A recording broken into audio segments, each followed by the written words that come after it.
first day in office as he continues his working vacation at his golf resort in Bedminster, New Jersey. He took new aim at North Korea, a very serious situation, tweeting, "After many years of failure, countries are coming together to finally address the dangers posed by North Korea. We must be tough and decisive." All right, well, that after North Korea had tough new sanctions imposed by the UN Security Council, it says that it will never give up its nuclear and intercontinental ballistic missile programs. Joining us live now from the White House is Deputy Assistant to the President, Sebastian Gorka. Mr. Gorka, good to see you. Thank you for being with us. Greetings. While getting China and Russia to agree to these tough new UN Security Council sanctions was a success, this is now the 5th or 6th or 7th round of sanctions against North Korea, depending on how you count them, and generally none of them have served to stop North Korea. Kim Jong-un boasting now about being able to hit U.S. cities. They've long been able to strike Seoul and the 28,000 U.S. troops in South Korea with traditional weapons. What makes you think this is going to do it? And have you guys really thought out the dangers of a military escalation with North Korea? Yes, we have. Why has this got a chance? Because this is the toughest sanctions package against North Korea in UN history.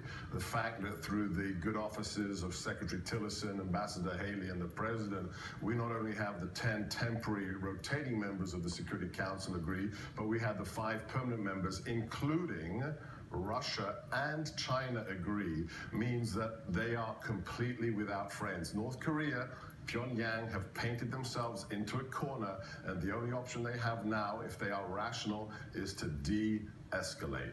All right, let's talk a little more broadly about terror strategy, which is something you're directing for the White House. Most of the extremist-inspired attacks on the West we've seen in the last year or so have little or no material or operational connection to ISIS. Let's call it ISIS 1.0 versus 2.0. The new ISIS, or these new attacks, seem to be almost exclusively inspirational, imploring attackers in the West to use whatever they've got at their disposal to attack Westerners. And a lot of people say this isn't going to wane despite the imminent collapse of ISIS. How does your strategy deal with this? Well, first things first, it jettisons the political correctness of the last 8 years, and we call the enemy for what it is. We don't say that they're unemployed people and we just need more jobs. But how does that actually stop an attack? May I answer your question without being interrupted? Go ahead. Thank you. You cannot solve a problem unless you're allowed to talk truthfully about it. So we will call it radical Islamic terrorism. We will target the ideology, and we will call them out for being evil, and we will work with our Muslim partners. This is the crucial part. We are not here to invade other people's countries and occupy them. The president thinks that's fundamentally un-American. We are here to help those nations that share our values and share our interests and help them fight the fight, whether it's the Iraqis and Kurds in Iraq, whether it's the Egyptians in the Sinai, or whether it's our European allies that now have to deal with this very severe threat to their own countries. Okay, again, I don't understand how calling it by its name helps stop the attacks in Paris or in Belgium. So if you, God forbid, caught cancer and the hospital was forbidden from calling it cancer and said you have the flu, go home and hydrate and take some aspirins, would you actually have the right treatment? No, but there's still no cure for cancer. Sorry, but have you not heard of chemo? I have heard of chemo, and cancer can still kill you. So it doesn't matter what you call it. But cancer can be, it doesn't matter what you call it, really. So if I call it the flu and say, go home and take some aspirin, what's going to happen? Mr. Gorka, there must be a better response to that, right? I asked you a very straightforward question. This is morphed into something else. Very simple answer.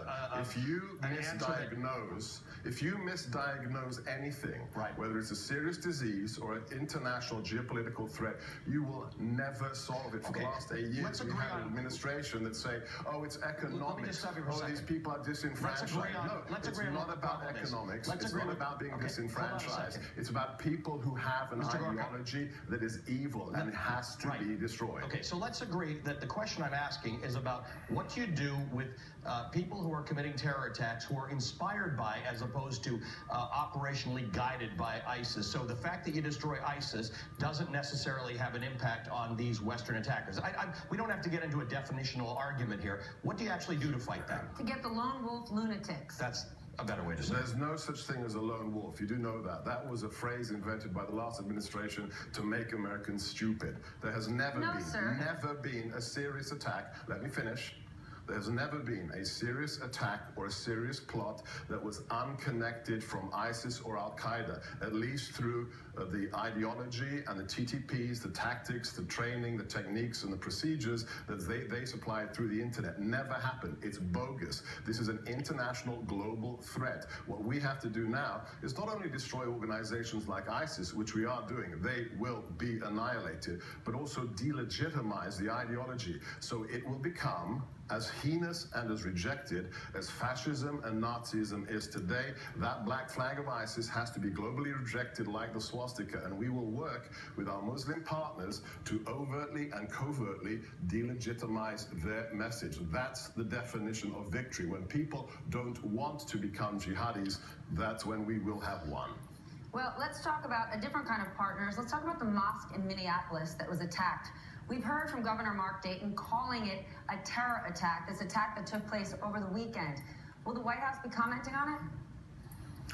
When we have some kind of finalized investigation, absolutely. So, you know, there's a great rule. All initial reports are false. You have to check them. You have to find out who the perpetrators are. We've had a series of crimes committed, alleged hate crimes by right-wing individuals in the last 6 months that turned out to actually have been propagated by the left. So let's wait and see. Let's allow the local authorities to provide their assessment, and then the White House will make its comments. But, sir, the president commented on an attack that took place in London just a couple months ago before we had additional information confirming exactly what happened.